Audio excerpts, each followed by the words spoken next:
Today's 2-minute fairy tale is a shrew-taming fairy tale called King Thrushbeard, collected by the Brothers Grimm. There's a beautiful princess who won't marry anyone. I think she's too good for everyone. The king invites like all the eligible men in the world, and there's this one man who she thinks has a pointy chin like a thrush, like the beak. And so she points and laughs at him and calls him King Thrushbeard. The king is so exasperated by her attitude that he says, "I'm gonna marry you to the first beggar who comes to the house." Next day, a young minstrel comes to the palace and he says, "All right, you get my daughter." Gets a priest to marry them and sends his daughter off with this stranger. So they travel by foot and go by another kingdom that belongs to King Thrushbeard, and she's like, "Oh, that kingdom's so beautiful, that all could have been mine, but I was so mean." They get to his house and it's tiny, barely room for two of them, and she's never worked a day in her life because she's a princess, but he's like, "All right, you gotta work hard now. Weave baskets and spin cloth," and she's terrible at everything because she's never been taught how to do it. One day he sends her to go sell pots in the marketplace, and this soldier comes by on his horse and tramples and breaks all her pots. She comes home to tell her husband. He's like, "You are so worthless. You need to go just get a job in the kitchen at the castle because you can't do anything here." She works as a kitchen maid, takes leftover crumbs and hides them in her pockets, and then goes home and shares them with her husband, learning to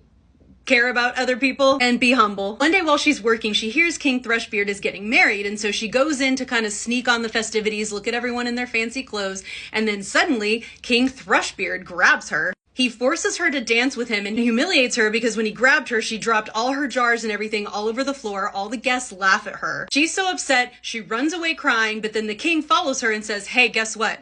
I've been your husband this whole time. I'm the minstrel. I was even that soldier that broke all your jars." All of that was meant to punish you for being mean to me and calling me names and to teach you some humility. But actually, I love you and I would like you to now live with me in this palace properly. And she is so overjoyed and says, "Yes, I've totally changed.